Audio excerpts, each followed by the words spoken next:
Well, I haven't reviewed a children's book for quite a long time, so I thought this evening, why not? The Orchard Book of Greek Myths is adapted by Geraldine McCaughrean and Emma Chichester-Clark. I apologise, Geraldine, for mispronouncing your name there. I'm really sorry, is all I can say. Here we go. Here's a quick look at the blurb inside.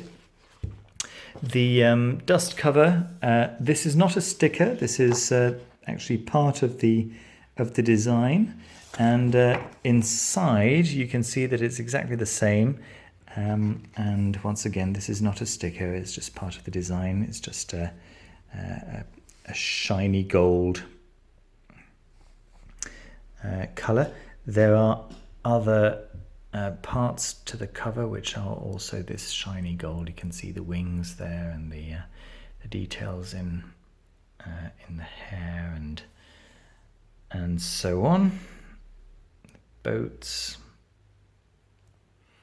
Quite a nice cover. The spine of the book, whether it's the book itself or on the dust cover, is also stamped in gold. Looks very nice on a child's bookshelf. Here's a look at the back. It's actually quite large. Here's my hand next to it. You can see that it's actually quite a big format. Inside you have a lovely teal colour for the end papers. A reminder of the other books in the Orchard collection. A lot of these are also illustrated by Emma Chichester-Clark, I believe.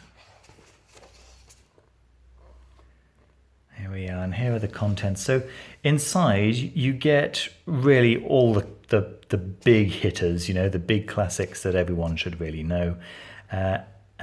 Pandora's Box, Persephone and the Pomegranate Seeds, Echo and Narcissus, Daedalus and Icarus, Arachne the Spinner, King Midas, Perseus, the 12 Labours of Hercules or Heracles, Apollo and Daphne, Theseus and the Minotaur, Jason and the Golden Fleece, Orpheus and Eurydice, Atlanta's Race, the Wooden Horse, Odysseus, and Freedom for Prometheus.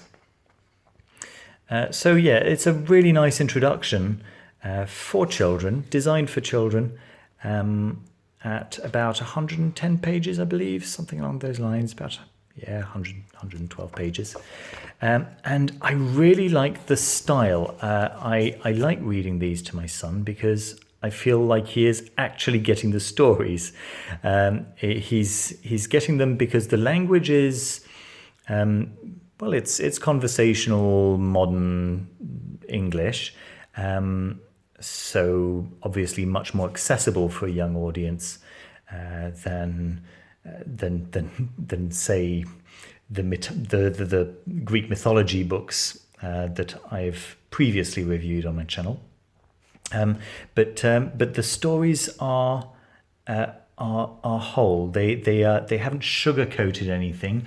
When when Prometheus is pecked at by crows, he is indeed pecked at by eagles. I mean, he is indeed pecked at by eagles. He's tied to the side of the cliff, and has his liver eaten daily by eagles. So you know, and I like that.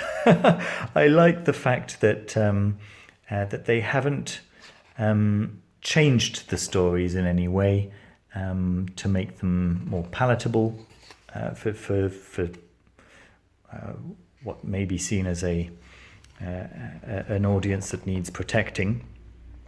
I'm not sure children need protecting from stories. That's my own personal opinion anyway. I know that I was terrified by many stories as a child, and I loved that. And it's one of the things actually that has drawn me to stories, is really those early memories of strong emotions. as a child listening to stories that were dealing with difficult topics, which were for children. There we go. So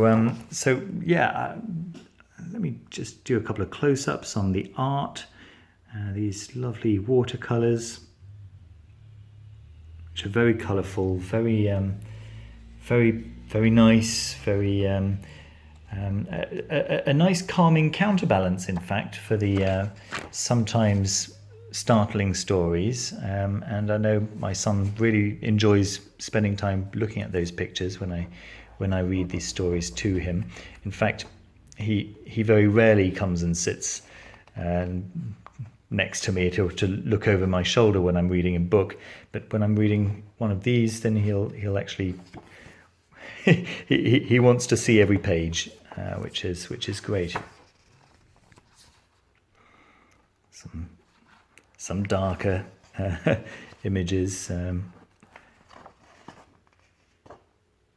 we go. The story of Perseus. Plenty going on there. Lots of adventure. Okay, so that should really give you an idea. Give you just a little close-up so that you can pause the video and get an idea of the style, if you want to read that. There we go. So I won't feature the whole story, but that should hopefully give you an idea of what you're getting. All the way to the end, freedom for Prometheus, and then a final illustration at the very end there. Okay, so that's it for my review of The Orchard Book of Greek Myths. I hope you liked it. Don't forget to give us a thumbs up and to subscribe if you haven't already. Thanks so much for watching, and see you very soon. Bye.